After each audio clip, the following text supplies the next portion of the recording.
이번에는 두 번째 챕터 읽어보겠습니다. 상상력을 학습하는 13가지 도구, 환상과 실제 사이의 단절, 실패한 지식인의 전형 버지니아 울프의 아버지, 이해가 아니라 외워서 알게 되는 교육 시스템. 피카소는 상상이 사실보다 진실하다고 믿었다. 창조를 이끄는 13가지 생각 도구, 생각의 도구들을 어떻게 사용할 것인가. 첫 번째,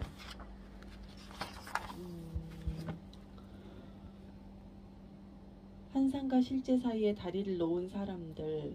나는 책을 읽을 때 등장인물에게 완전히 감정이입하곤 했다. 때로는 나 자신을 잊고 그들의 세계 속으로 빠져들 때도 있었다. 소설가 버지니아 울프의 이야기입니다. 고등학교 때 내 수학 성적은 형편없었지만 그럼에도 불구하고 나는 수학을 직관적으로 이해하고 있었다. 화가 모리츠 예서 이야기입니다. 예술은 진실을 깨닫게 만드는 거짓말이다. 화가 파블로 피카소. 오늘날의 교육은 이론을 가르치면서도 이를 실제 세계에 적용하는 방법은 가르치고 있지 않다. 이것은 상상력 결핍으로 이어진다. 교육학자 지엔 벤버거. 존재하지 않는 것을 상상할 수 없다면 새로운 것을 만들어낼 수도 없으며 자신만의 세계를 창조하지 못하면 다른 사람이 묘사한 세계에 머무를 수밖에 없다. 화가 폴 호건. 스쿨링 더 이미지네이션. 사진, 드로잉, 글은 잉크나 은으로 얼룩져 있는 종이에 지나지 않는다. 이를 실제로 받아들일 수 있느냐는 이것들이 상징하는 감각적, 정서적, 경험적인 느낌들을 창조해낼 수 있는 기술에 달려있다. 이것들이 진실이 되려면 우리 자신의 내부에 그것들을 받아들여야만 한다. 생산적인 사고는 내적 상상과 외적 경험이 일치할 때 비로소 이루어진다. 역사 속에서 가장 창조적인 사람들은 실제와 환상을 결합하기 위해 13가지 생각의 도구들을 이용했다. 이 도구들은 관찰, 형상화, 추상화, 패턴인식, 패턴 형성, 유추, 몸으로 생각하기, 감정이입, 차원적 사고, 모형 만들기, 놀이, 변형, 그리고 통합이다. 환상과 실제 사이의 단절. 내가 대학을 다닐 때의 일이다. 당시 존이라는 친구가 있었는데 이 친구는 우리 대학 역사상 가장 총명한 학생들 중 하나였다. 공부밖에 모르고 책벌레였던 그는 전 과목에서 늘 상위권을 차지했다. 기계학에 관한 연속 강의가 끝나고 몇 주가 지난 후 물리학과 동 건물을 나오는 길에 존이 우리를 실망시키는 일이 벌어졌다.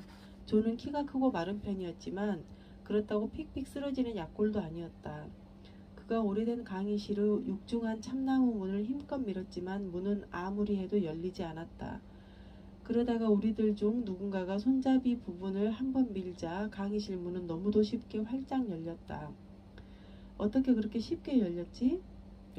존이 어리둥절한 얼굴로 묻자 우리 중 누군가 이렇게 대답했다. 농담하냐? 얼마 전에 기계학 강의에서 문과 관계되는 물리학 원리를 배웠잖아. 실제로 존은 그와 관련된 방정식을 완전히 마스터했고 중간고사에서는 사상 최고의 점수를 받았었다. 그런 그가 원리를 모르다니. 그러나 존은 영문을 모르겠다는 얼굴로 머리를 걱적거렸다. 난 정말 이해를 못하겠다고. 우리는 그에게 단서를 주었다. 넌 문 가장자리가 아니라 가운데를 밀었잖아. 그래서 손잡이가 왜 문 가운데가 아닌 가장자리에 붙어있다고 생각하냐? 그래야 걸어 잠그기에 편하니까 그런 거 아니야? 그야 물론이지. 그런데 거기에 어떤 물리학 원리가 개입되어 있는지 모르겠어? 질문을 받은 존이 어깨를 으스켜 보였다. 진짜로 아무 생각이 나지 않는다는 표정이었다. 그런 수재가 이토록 쉬운 원리를 납득하지 못한다는 것은 믿을 수 없는 일이었다. 존 토크 말이야. 답답해진 우리가 이구동성으로 외쳤다. 토크란 물체를 회전시키는 힘을 말한다. 우리는 대개 렌치를 사용하거나 문을 여닫는 행위를 통해서 토크를 운동감으로 이해한다. 우리는 문을 열 때 경첩이 달린 쪽에서 먼 쪽을 밀수록 문이 쉽게 열린다는 것을 경험으로 안다. 또 자루가 긴 렌치를 쓸수록 힘을 덜 들이고 볼트를 풀 수 있다는 것도 안다. 그 원리는 지렛대의 원리와 유사하다. 존은 그제서야 뭔가 깨달았다는 표정을 지었다. 그는 계산을 하기 시작했다.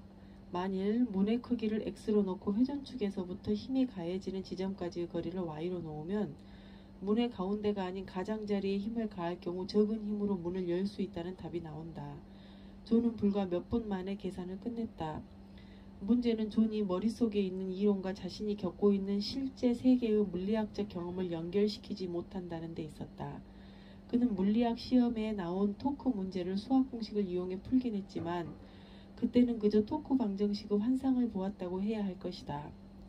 존에게 그런 수학 문제들은 실생활에서 존재하지 않았다. 그는 자신이 지닌 엄청난 지식과 계산 능력을 일상생활에서의 행동과 결부시킬 수가 없었다. 그의 환상은 실제와 연결되어 있지 않았다. 불행하게도 많은 학생들에게 공부와 실제 생활은 이처럼 별개이다. 전자의 발견으로 노벨 물리학상을 받은 실험 물리학자 조지프 제이 톰슨도 캠브리지 대학에서 물리학을 강의하면서 비슷한 일을 경험했다. 그의 말에 따르면 많은 학생들이 렌즈에 관한 복잡하고 어려운 문제는 잘 풀면서도 막상 렌즈를 이용해 촛불을 관찰하라고 시키면 렌즈의 어느 쪽으로 촛불을 들여다봐야 하는지도 몰랐다는 것이다. 그는 수학이라는 것이 단지 시험에 답을 써내는 용도로만 쓰인다고 여기는 학생들의 생각이 상당히 흥미로웠다고 말하고 있다. 수학자 앙리 푸잉카레 역시 같은 말을 하고 있다.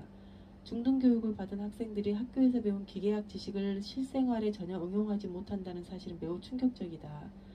그들에게 있어서 과학의 세계와 실제 세계는 방수벽으로 막아놓은 것처럼 완전히 단절되어 있었다.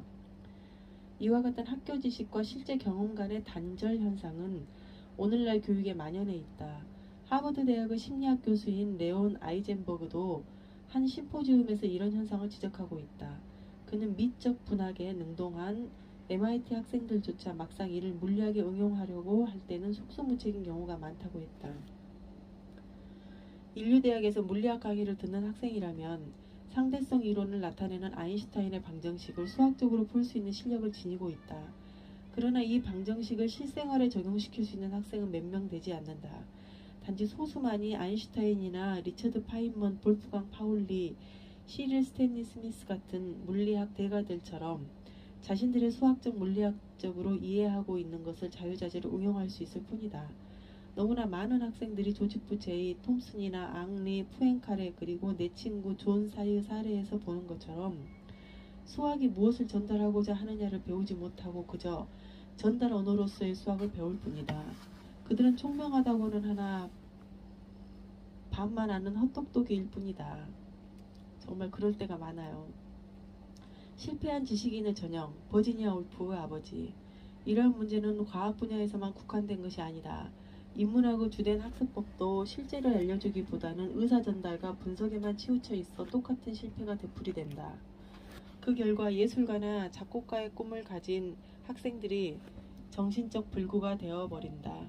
작가인 버지니아 울프는 아버지에게 이 같은 실패의 전형을 발견하고 있다. 버지니아 울프의 아버지인 레슬리 스티븐은 당대의 손꼽히는 걸출한 교양인이었다. 그는 영국인 명사전의 편집인이었을 뿐 아니라 위대한 문학가가 되고자 끊임없이 노력했던 사람이었다. 그러나 그가 남긴 것은 몸이 건조하고 분석적인 비평이 전부였다. 울프 회상에 따르면 아버지 스티븐은 철학자로서도 작가로서도 항상 패배의식을 안고 있는 사람이었다. 그는 학문적으로 눈부신 성취를 이루었지만 정작 딸에게는 자신이 그저 그런 이류지성인에 불과했음을 고백했었다고 한다. 아버지의 사후에 울프는 그가 지니고 있던 불일치, 다시 말해 비평 능력과 창작 능력 사이의 불일치에 대해서 숙고하게 된다. 그녀는 분석적 사고라는 측면에서 아버지를 보았을 때 날카롭고 명징하고 군더더기 없는 그야말로 캠브리지적인 분석 정신의 경탄할 만한 전범이었다. 하지만 실생활 측면에서 보면 매우 조야하고 고리타분한 사람이어서 아버지의 내면에는 뛰어난 초상화가와 색분칠을 가지고 낙서하고 있는 어린애가 동시에 들어있는 것 같았다고 적고 있다. 울프는 아버지가 받은 캠브리지 교육이 일방적이고 두뇌만 집중적으로 사용하도록 하여 정신을 불구로 만드는 교육이었다고 비판하고 있다. 그녀의 아버지가 받은 교육이 음악, 미술, 연극, 여행 같은 여가 활동에 대한 심각한 결핍증을 불러왔고 그 결과 지적 편중과 좁은 시야를 갖게 했다는 것이다. 19세기 중반 캠브리지나 다른 영국 대학에서 치러졌던 시험들은 극심한 경쟁심을 유발하는 것이었고 개인의 명예와 직결되었기 때문에 스티븐이 이런 편협한 분석 능력만을 갖게 된 것은 우연이 아니었다. 트라이포스로 알려진 이 시험은 주로 암기와 빠른 구두 답변으로 이루어졌는데 주입식 공부에 강했던 스티븐은 143명의 영재들 중에서 20등을 차지했다. 훗날 캠브리지 대학 교수가 되어서도 그는 학생들에게 항상 시험만 생각하고 책에만 매달리며 학사학위를 따기 전까진 아무것도 즐기지 말라고 충고했다. 이런 식으로 학교 공부에만 과도하게 매달린 스티븐에게 예술에 할애할 시간이 남아있으리 만무했다. 그는 문학 비평이 아닌 다른 분야, 즉 미술이나 음악, 연극, 오페라 같은 분야에는 스스로를 필리스틴 사람이라고 부를 정도로 무지했다. 심지어 필리스틴 사람이란 원래 유대인의 오랜 라이벌 종족으로 미적 우아함을 적대시하는 무교양 속물주의자를 일컫는 말입니다. 그는 문학 비평이 아닌 다른 분야는 필리스틴이라고 부를 정도로 무지했다. 심지어 그는 예술가들이란 지나치게 감정적이고 개인적 세계에 매몰되는 존재라서 차라리 예술행위의 유혹에서 멀찌감치 떨어져 있는 것이 다행이라고 말할 정도였다. 실제로 스티븐스는 나이가 65세쯤 되자 주변과 완전히 격리되는 신사가 되고 말았다.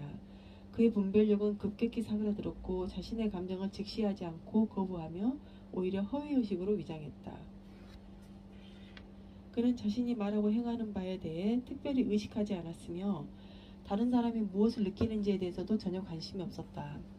스스로의 감정과 느낌을 진지하게 받아들일 능력도 마음도 없었기 때문에 자신의 생각이 다른 사람에게 영향을 줄 수 있다는 것도 생각하지 못했다.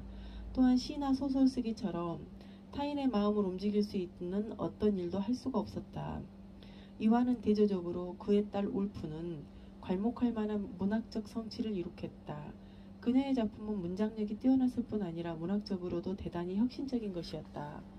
아버지가 한계와 진부함 속에 머물러 있었다면 그녀는 역대 어느 작가보다도 모험적이고 창의적이었다. 아버지가 대학에 보내주지 않았을 때만 해도 울프는 좌절감 속에서 하루하루를 보냈다. 하지만 그녀는 정규교육에 얽매이지 않고 독학을 했던 것이 결과적으로는 가치를 따질 수 없을 정도로 귀한 것이었음을 뒤늦게 깨닫게 되었다. 울프는 집에서 폭넓고 종합적인 방법으로 학습했다. 어린 시절부터 그녀는 아버지가 읽어주는 월터 스코트 소설이나 제인 오스틴, 윌리엄 세익스피어 등의 고전들을 접했다. 또한 사우스 켄싱턴 박물관의 기계전시실이나 자연사 박물관의 곤충실 같은 데서 시간을 보내기도 했고 잠들기 전 형제들과 함께 지어낸 이야기를 가족신문에 싣기도 했다. 그녀의 모든 학습 경험은 아인슈타인과 마찬가지로 몸을 통해서 이루어진 것이다. 울프는 책을 읽을 때 등장인물에게 완전히 감정을 이입할 수 있었으며 종종 자기 자신을 잊고 그들의 세계 속으로 빠져들곤 했다. 그녀의 아버지 스티븐스는 딸이 11살쯤 되었을 때 그녀가 장차 당대를 주름잡을 작가가 되리라는 것을 깨달았다. 15살 무렵부터 그녀는 역사, 전기, 여행가, 모험담, 시, 소설, 에세이, 장문 등을 독학으로 공부하기 시작했다. 그녀는 정작 수학이나 아버지에게 배웠던 독일어 공부에서는 별다른 성과를 내지 못했다. 그렇지만 그리스어와 라틴어를 가르쳤던 개인교사로부터는 책 제본에 대해 배웠고 대학에 다니던 오빠가 집에 올 때면 문학에 대해 열띤 토론을 벌이기도 했다. 그녀는 최고의 문학작품을 따라 써보는가 하면 언니들이 그림 그리는 것을 옆에서 지켜보기도 했다. 이를 통해 울프는 문학의 무엇뿐만 아니라 어떻게를 체득할 수 있었다. 그녀에게 소설은 단순히 읽을 거리가 아니라 써야 할 무엇이었다. 이해가 아니라 외워서 알게 된 교육 시스템.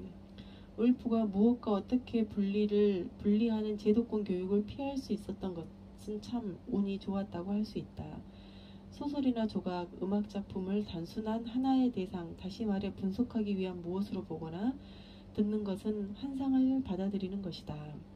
실제는 예술이 어떻게 발생하고 삶과 어떤 연관성을 맺고 있는지 우리가 이해할 때라야만 경험을 할 수 있다. 교육철학자 존 두이는 자신의 명저 경험으로의 예술에서 종래의 예술교육이 과학교육의 전철을 그대로 답습하면서 실패했다고 말하고 있다. 그는 그 실패가 이론과 실천 간의 연계를 드러내지 않고 은폐하는 데서 비롯되었다고 지적한다.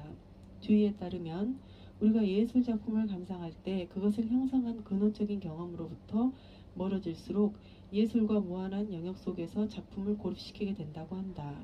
그렇게 되면 경험을 정련하고 강조한 결과인 예술 작품은 경험을 이루어내는 매일매일의 사건, 행위, 고난과 아무런 연관이 없어지게 된다. 교육에서 무엇과 어떻게의 결별은 곧 어떤 것을 안다는 것과 이해한다는 것이 분리되는 결과로 나타난다. 학생들은 이해함으로써 알매 이르는 게 아니라 외움으로써 알게 되는 것이 아니다. 알게 되는 것이다. 물리학적 지식에 해박했던 존이나 문학에 관해서라면 모르는 게 없었던 레슬리 스티븐의 경우가 그렇다. 어떤 것을 이해하지 못한다는 것은 그것을 실제로 어떻게 응용해야 할지를 모른다는 것이며 그것을 어떻게 다뤄서 새로운 것을 만들어내야 할지를 모른다는 것이다. 그들의 지식은 실로 허약하며 쓸모없고 교육적 실패의 결과물에 불과하고 겉만 번지르르한 학문적 성취의 외장일 뿐이다. 한편 실제와 환상의 부재를 동일시하도록 가르치는 것은 지금까지 말한 것들과는 반대되는 또 하나의 교육적 실패인데 지난 수년간 관심을 끌어온 주제이기도 하다. 교육심리학자 G.M. 벤버거는 일상생활에서는 똑똑한 아이들이 학교 성적은 아주 신통치 않은 사례를 숱하게 보아왔다. 그녀는 이 아이들이 아인슈타인처럼 물리학 원리만을 따로 공부하는 것은 힘들어하면서도 실제 생활에서는 그것들을 잘 이해하고 있음을 알았다. 예를 들어 지렛대를 다룰 때 그 아이들은 움직이려는 돌에서 적절하게 떨어진 위치에 받침대를 놓았다. 어떤 물리학 원리가 개입되었는지를 잘 설명하지 못했지만 그 아이들의 표현에 따르면 마치 시소놀이처럼 느낌으로 그냥 안다는 것이었다. 이 아이들에게 이론적 지식이라는 환상이 없다는 것이 그들이 학문적 행위를 수행하는 데는 실패하고 있음을 나타낸다. 왜냐하면 자신들이 무엇을 하고 있는지 또 그것이 어떤 원리로 되는 것인지 다른 사람에게 설명하지 못하기 때문이다. 그러나 이 아이들은 첫 장에서 소개한 과학자들과 예술가들이 가졌던 시원적인 통찰, 아직 표현하기는 이르지만 개념의 씨앗과도 같은 실제의 이해를 하고 있었다. 벤버거는 이 아이들이 경험으로 습득한 손지식을 가지고 있고 이는 학교에서 배우는 기호적 지식만큼 강력하다는 결론을 내리고 있다. 벤버거는 이처럼 경험에 기반한 이해를 가리켜 빈약하긴 하나 질 높은 이해라고 말한다. 아인슈타인부터 화가 모리츠 씨 애셔에 이르기까지 창조적인 사람들의 학교 성적은 대체로 변변치 못했다. 애셔는 고등학교 시절 자신이 계산과 대수에는 아주 젬병이었고 기하학은 그나마 상상력이 요구되는 과목이었기에 좀 나았다고 해고한다. 그럼에도 불구하고 수학은 그가 나중에 디자인을 하는데 도움을 줬다고 말한다. 특히 그에게 큰 영향을 미친 것은 결정하기였다. 이 영향이라는 것은 매우 상호적이다. 면적 나누기, 붙이기, 대칭 만들기에 대한 그의 직관적 이해는 탁월하고 수준 높은 것이어서 오히려 많은 수학자와 과학자들이 수학적 과학적 개념을 그림으로 나타낼 때 애셔의 작품을 활용하기도 했다.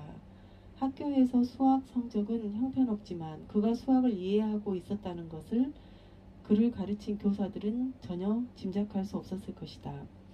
그 이야기는 그냥 시선놀이처럼 느낌으로 안다라고 말했던 아이의 사례와 정확히 일치한다. 벤버거는 그 아이들은 무게 곱하기 거리 같은 공식을 배웠다. 그러나 그것은 아이들이 직접 느끼고 본 것과는 동떨어져 있는 것이었다.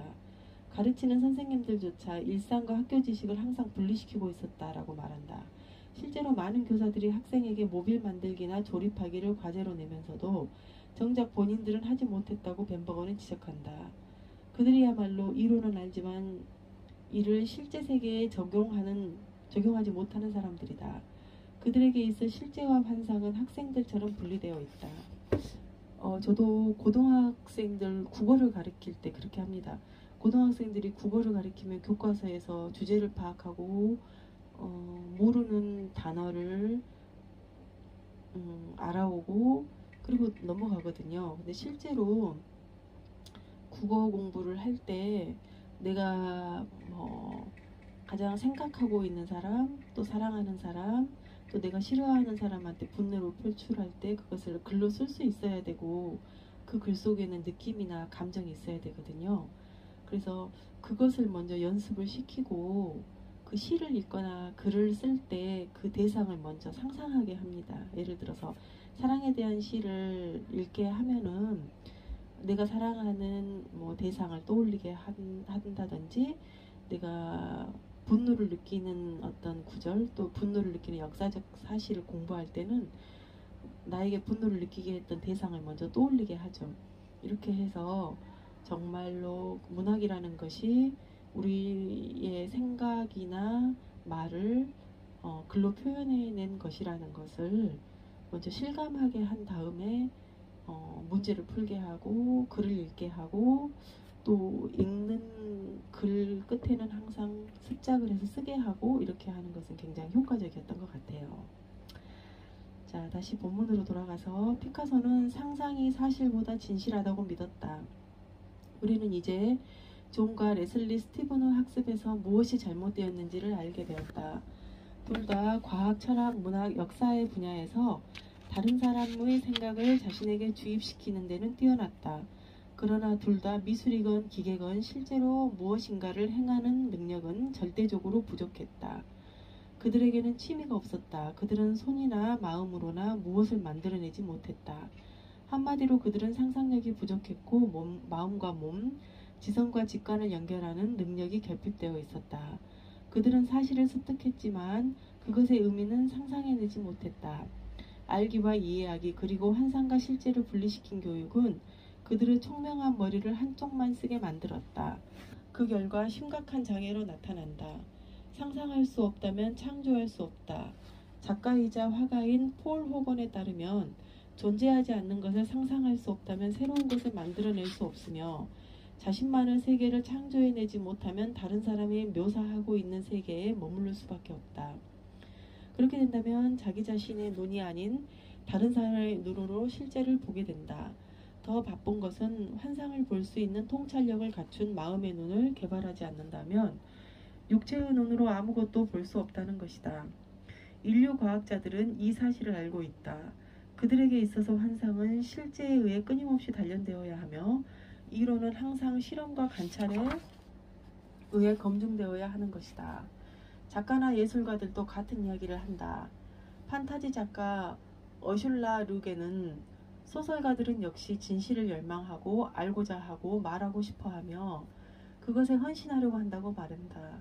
그러나 그들은 진실을 있는 그대로 서술하는 것이 아니라 결코 존재하지 않았던 사람과 장소, 일어난 적 없는 사건들을 우회적이고 독특한 방식으로 꾸며내는 것으로 이를 만들어낸다. 그들은 이 모든 허구들을 아주 상세하고 길게 대단한 열정을 가지고 이야기한다. 한 보따리의 거짓말을 다 쓰고 나니 그들은 이렇게 외친다. 여기에 진실이 있다고. 르게는 더 나아가 작가들이 하는 거짓말의 연속은 갖가지 사실들이 뒷받침해 준다고 주장한다. 지각심리학자인 리처드 그레고리는 허구를 허위와 동일시하는 것은 잘못이라고 한다. 허구와 사실을 서로 맞춰보고 대조함으로써 작가들은 진실에 가까운 근사치를 얻게 된다. 그러나 궁극적인 견지에서 볼 때 상상으로 꾸며낸 허구는 사실 이상의 것이다. 왜냐하면 창조 과정이 개입되었기 때문이다. 예술뿐만 아니라 과학에서도 마찬가지다. 루이 파스테르는 실험자가 가진 환상은 그의 능력에서 가장 많은 부분을 차지하고 있다고 말한다. 아인슈타인 역시 창조적인 일에는 상상력이 지식보다 더 중요하다고 단언한다. 피카소는 예술은 사람들이 진실을 깨닫게 만드는 거짓말이라고 했다. 수많은 과학자, 예술가들과 마찬가지로 그는 상상력이 단순히 진실을 발견하게 하는 것이라고 생각하지 않았다. 그는 상상력이 진실을 이룬다고 생각했다. 상상력 부재는 레슬리 스티븐의 문제이자 존의 문제였다. 우리가 감각기관을 통해 직접 받아들이는 것들, 즉 일출과 일몰, 문, 사진이나 드로잉, 종이 위에 휘갈겨 쓴 글씨들은 전혀 실제가 아니다. 좀 더 정확히 말하자면 그것들은 자체만 가지고서는 우리가 실제가 될 수 없다. 우리에게 실제가 될 수 없다.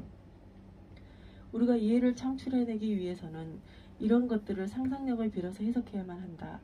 모든 과학과 예술이 이 사실을 증명하고 있다. 문은 단순히 경첩에 매달려 있는 나무판이 아니다. 그것은 회전력과 크기의 관계를 구체적으로 보여주는 본보기이고 또한 목재와 손재주와 실용적 목적이 결합된 것이기도 하다.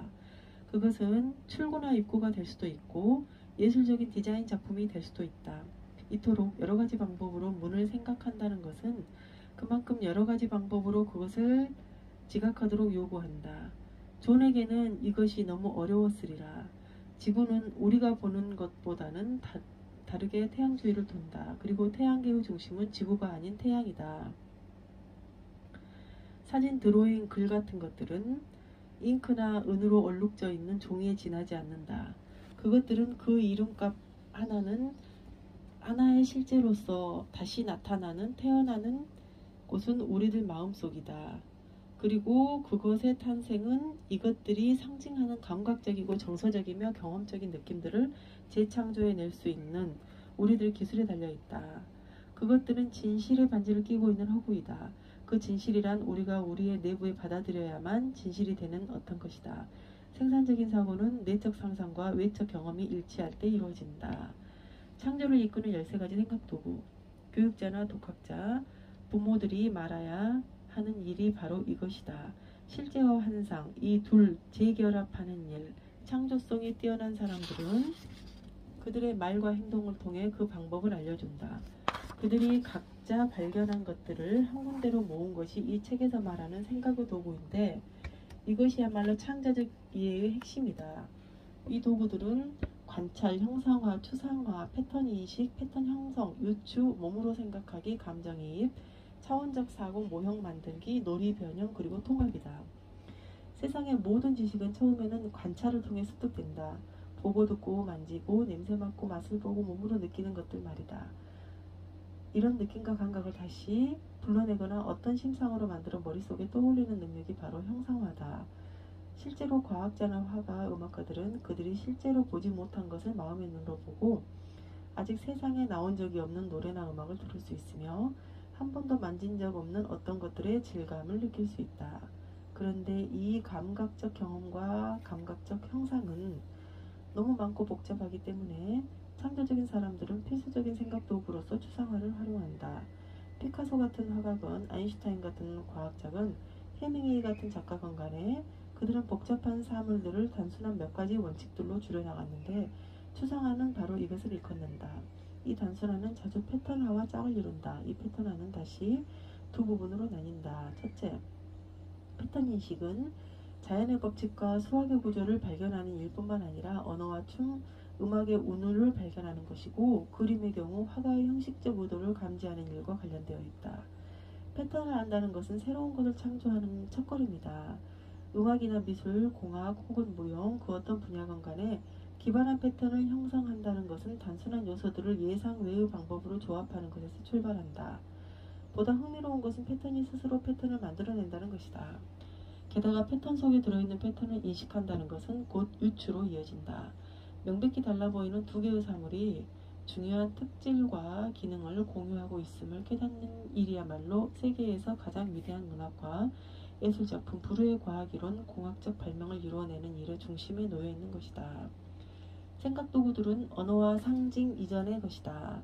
바로 몸으로 생각하기가 정확히 그런 것인데 생각이란 것이 먼저 감각과 근육, 힘줄과 피부를 타고 느낌으로 다가오기 때문일 것이다. 사람들이 의사표현의 수단으로 말과 공식을 발견하기 훨씬 이전부터 수많은 창조적인 사람들은 어떤 생각의 덩어리가 솟아오름을 느끼고 있었던 것이다. 몸의 감각과 근육의 움직임, 감정들은 보다 정련된 사고의 단계로 뛰어오르게 하는 도약대 역할을 한다. 운동선수와 음악가는 동작의 느낌을 상상하고 물리학자와 미술가는 몸 안에서 전자나 나무의 움직임과 긴장을 감지한다. 감정이입은 몸으로 생각하는 것과 긴밀하게 연결되어 있다. 많은 창조적인 사람들은 뭔가 생각할 때 자기 자신을 잊는다고 말한다. 나를 잊고 그것과 하나가 되는 것이다. 배우들은 맡은 배역을 자신의 일부로 만든다. 과학자나 의사, 화가 역시 배우들처럼 일종의 연기를 통해 다른 사람이나 동물, 나무, 전자, 별이 된다. 생각도구 가운데 공간적 경험에 근거하고 있는 것이 있는데 바로 다차원적으로 생각하는 것이다. 다차원적인 사고란 어떤 사물을 평면으로부터 끌어내어 3차원 이상의 세계로 지구로부터 우주로, 시간을 통과하여 심지어 다른 세계로 옮길 수 있는 상상력을 일컫는다. 이것은 생각 도구들 중에서 가장 알려지지 않은 도구이지만 공학, 조각, 시각예술, 의학, 수학, 천문학 분야에서 반드시 필요한 능력이다. 평면적 차원의 그림을 보다 높은 차원 속으로 옮겨 해석하는 행위이기 때문이다. 지금까지 개발한 생각 도구는 아주 기본적인 것들이다. 그중 어떤 것도 다른 것들과 따로 떨어져서 존재할 수 없다. 몸으로 생각하는 이미지를 만들어내는 일과 분리될 수 없다. 유추되는 패턴 인식과 패턴 형성에 의지하고 있다. 패턴화는 다시 관찰에 의지하고 있다. 그럼에도 불구하고 배우고 실습하는 과정에서 각각의 생각 도구들을 분리할 수 있다. 그 밖의 생각 도구들은 보다 높은 단계의 것으로서 기본적인 생각 도구들을 기반으로 통합한 것이다. 어떤 대상과 개념을 모형으로 만드는 것은 다차원적이고 추상화, 유추, 손재주의 결합을 요구하는 작업이다. 시인과 작가들은 앞 세대의 작가들이 남긴 전범을 보면서 장르의 패턴을 익힌다. 화가나 조각가들은 대형 작품을 제작하는 준비 단계를 스케치하거나 다양한 모형으로 만든다. 무용수들은 일반 사람들의 동작에서 안무를 뽑아낸다. 의사들은 특수한 인체 모형을 놓고 시술 과정을 배운다. 엔지니어들은 작은 모형을 다루면서 설계를 검토한다. 놀이는 또 다른 통합적인 생각 도구로 몸으로 생각하기, 감정이입, 역할, 연기와 모형 만들기 등의 생각 도구들을 바탕으로 이루어진다. 놀이는 작업에 즐거움을 불어넣어주며 관습적인 절차나 목표, 게임의 법칙 등을 크게 중요시하지 않는다. 무슨 일이 일어날지 궁금하다는 이유만으로 기존 과학과 예술, 기술의 한계에서 장난스럽게 도전한다는 것이 기발한 생각들이 탄생하는 가장 흔한 방법 중의 하나이다. 그리고 변형은 하나의 생각 도구와 다른 생각 도구 사이, 그리고 생각 도구들과 공식적인 의사 전달 언어 사이에서 일어나는 변환 과정이다. 생활에서 우리는 마음이나 몸에서 느껴지는 불편함을 통해 문제를 포착한다. 그러나 그 해결책에 대해서는 말이나 동작 혹은 방정식을 가지고 논리적으로 표현해야 한다.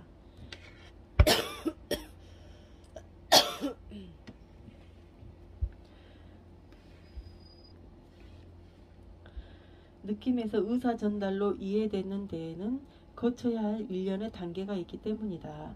우선 문제를 이미지나 모양으로 변환하고 면밀한 관찰과 실험을 통해 패턴을 찾아내고 패턴 중에서 가장 중요한 것들을 가지고 추상화하여 그것을 다시 모형으로 만든다. 그런 다음 감정이입과 역할을 연기를 통해 다양한 해결책을 모색하며 놀아본다.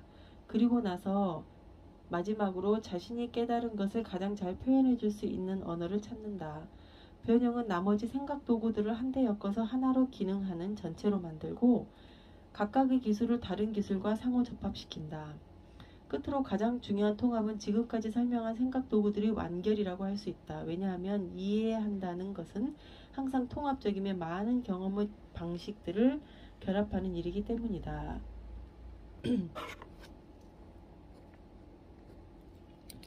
통합에는 두 개의 기본적인 요소가 있다. 하나는 공감각으로, 이는 동시에 복수적으로 감각하는 것을 일컫는 신경학적 예술론적 용어다. 어떤 소리는 색채를 유발하며 어떤 맛은 촉각이나 기억을 불러낸다. 통합은 지식의 통합을 전제로 한다.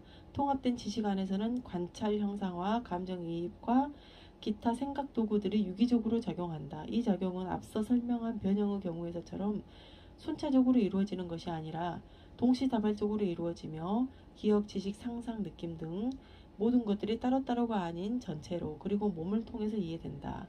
이 단계에서 토크를 숫자로 표시하는 방정식이 실제로 문을 열 때 손에서 느껴지는 회전력으로 직접 다가온다. 우리는 이것을 몸과 마음, 감각과 분별력을 이어주는 통합적 이해 혹은 종합지라고 부르는데 이것이야말로 생각 도구를 가르치는 일의 최종 목표라고 볼 수 있다.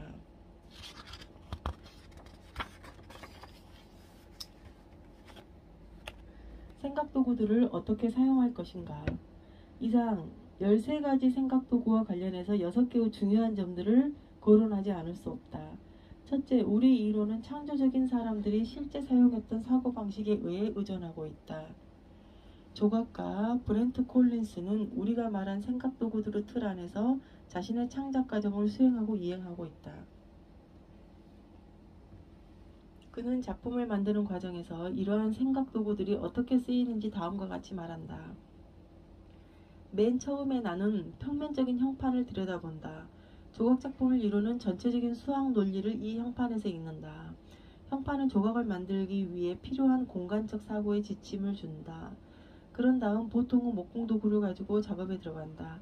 그러면서 나는 내 작품의 완성본을 머릿속으로 떠올려 볼 수 있게 되고 느낄 수 있게 된다. 선형 패턴이 추상의 형태로 나타난다. 그는 차원으로 생각하기, 모형 만들기, 몸으로 생각하기, 형상화, 추상화, 통합 등 우리가 말한 거의 모든 도구들을 사용하고 있다. 우리가 앞으로 인용할 다른 사람들의 경우도 거의 비슷하다.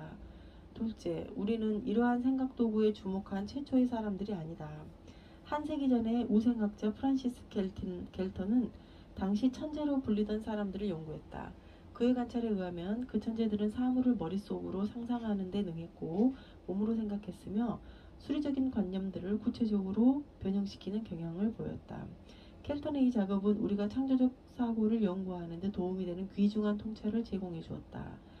현재와 과거의 창조적인 인물들을 연구하면서 우리는 창조적 상상에 대한 켈턴의 생각을 한층 더 확장해 나갔다. 이 책에서 기술하고 있는 생각의 도구들은 창조적인 사람들이 본인 스스로 사용한다고 말한 것들이며 그들의 창작 과정을 연구해본 결과 우리는 그들이 정말로 이것을 사용했음을 확신할 수 있게 되었다.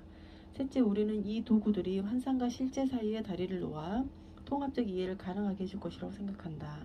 금속학자면서 인문학자 또 화가이기도 했던 시릴 스탠리 스미스는 생각의 도구들이 그 본질상 실제적인 것과 상상의 것, 창조적인 것들 사이에 용속적인 연결만을 만들어준다고 말했다. 생각도구란 사물을 통합하는 것이다. 넷째, 우리는 이 생각도구들이 지식을 습득하는 데 중요한 역할을 한다고 주장하고 싶지는 않다. 이 도구들은 유전적인 지능을 알아내거나 특정한 뇌의 기능을 밝혀내는 일에 사용되지 않을 것이다. 이것들은 뇌의 해부학적 구조나 신경단위체와는 관련이 없다. 생각도구들은 글자 그대로 도구일 뿐이다. 그것들은 빗자루나 칼, 강판, 압설자, 믹서 등과 똑같다. 실천력과 결심력만 있으면 누구나 이 도구들의 사용법을 배울 수 있다. 우리는 이 도구들이 논리학 같은 분석 도구나 말의 방정식 같은 의사전달 도구들과 병행적으로 사용되기를 원한다. 이 도구들은 보조적인 것이었지 다른 인지 기술을 대체하는 것은 아니기 때문이다. 다섯째, 주방 기구를 능숙하게 다룬다고 해서 요리법을 혁신시킬 수 있는 게 아니듯이 독창성은 쉽게 얻어지는 것이 아니다. 그러나 그럼에도 불구하고 어떤 요리사나 생각하는 사람도 장비 다루는 법을 연습하지 않는다면 창조적으로 될 수 없다. 생각도구들은 창조성에 있어 필수적이다. 그리고 이 도구들은 혁신적인 결과를 염두에 두고 사용되어야 한다.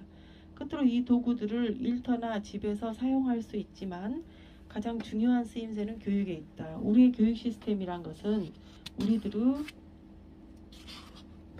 인지적 창조적 이해를 구현하고 있어야 한다. 우리가 창조적 사고를 이해하는 데 실패한다면 창조적 인간을 육성하는 교육 시스템 자체를 포기해야 한다. 역으로 창조성의 본질을 이해하고 있는 사회라면 교실에서 그것을 키워낼 수 있다. 우리는 이 도구들이 지성과 상상력을 동시에 배양시키기를 원한다. 그리하여 마음의 지식과 몸의 지식이 어떻게 결합하는지, 그리고 많은 예술가와 과학자, 무용가, 공학자, 음악가, 발명가가 생각하고 창조하여 우리의 삶을 밝게 비추었던 저 놀라운 것들이 어떻게 탄생되었는지 그 광의로운 세부를 드러내주기를 희망한다. 이것은 불가능하고 몽상적인 바람인가? 아마 그럴지도 모르겠다. 지식은 점점 더 빠르게 파편화되고 있고 진정한 이해는 점점 더 보기 드문 일이 되고 있다. C.P. 스노우가 말한 분리된 두 문화들을 점점 더 수가 늘어나서 상호 소통되지 않고 있다. 우리에게 주어지는 정보는 점점 더 많지만 정작 우리는 그것을 점점 더 적게 이해하고 이용한다. 만일 사회가 통합적 이해에 이르는 통로를 대중에게 열어주지 않는다면 정보혁명은 쓸모없는 것이 될 뿐 아니라 인류 문명에도 커다란 위협이 될 것이다. 우리는 도구를 가지고 환상과 실제를 통합함으로써 이해에 도달해야 한다. 우리의 목표는 결코 쉬운 것이 아니다. 그러나 우리가 정확한 위치에 손을 떼고 문을 밀면 앞날은 활짝 열릴 것이다. 다음 챕터 생각도구 1 관찰.